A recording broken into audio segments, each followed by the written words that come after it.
पिंपरी चिंचवड शहरातील समाजसेवक व माजी नगरसेवक वसंतशेठ बोराटे यांच्या वाढदिवसानिमित्त आयोजित कार्यक्रमास राजकीय, सामाजिक तसेच विविध क्षेत्रातील मान्यवरांनी उपस्थित राहून त्यांना शुभेच्छा दिल्या। या कार्यक्रमात भोसरी विधानसभा मतदारसंघाचे माजी आमदार विलास लांडे यांनी देखील उपस्थित राहून वसंतशेठ यांना शुभेच्छा दिल्या। त्याचबरोबर अनेक नगरसेवक, कार्यकर्ते, सामाजिक संस्था प्रतिनिधी, व्यापारी व स्थानिक नागरिक मोठ्या संख्येने उपस्थित होते। यावेळी त्यांनी ज्येष्ठ नागरिकांना छत्री वाटप केले तसेच 10वी आणि 12वी उत्तीर्ण झालेल्या विद्यार्थ्यांचा गुणगौरव सोहळा आयोजित केला।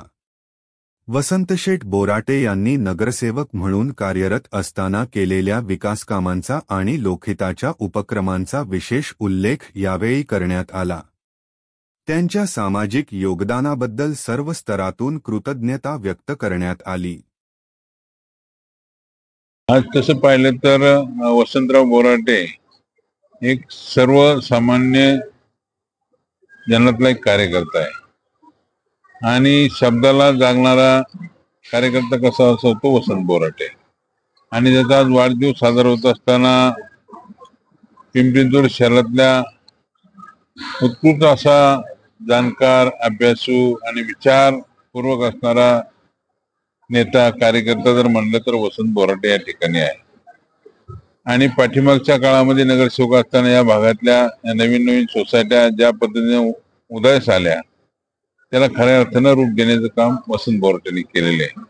आणि म्हणून आज वाढदिवस साजरा होत असताना पांडुरंगाची त्यांनी प्रार्थना करतो, नागेश्वराची त्यांनी प्रार्थना करतो की वसंत बोराटेला उदंड आयुष्य देवो, त्याचप्रमाणे समाजामध्ये काम करण्याची शक्ती देवो। कारण येणारी महानगरपालिका जी आहे ती खऱ्या अर्थानं विचारानं पुढे नेणारे जे कार्यकर्ते आहेत त्यातला एक वसंत बोराटे, त्याला एक चांगल्या प्रकारे आई जगदंबाची त्यांनी प्रार्थना करतो की ताकद चांगल्या प्रकारे मिळो। कारण पिंपरी चिंचवड शहर हे औद्योगिक शहर, या शहरामध्ये अजितदादा पवारांचं सारखं उत्तुंग असं नेतृत्व या परिसरामध्ये आहे आणि त्यामुळे त्यांच्या नेतृत्वाखाली सहजपणे या शहरातला विकास नागरिकांना माहिती आहे की कुणी केलेला आहे। मोठमोठे प्रकल्प आणण्याचं काम अजितदादा पवारांनी केलेलं आहे आणि त्यांचा कार्यकर्ता म्हणून या ठिकाणी वसंत बोराटे एक चांगल्या प्रकारे काम करणार आहे।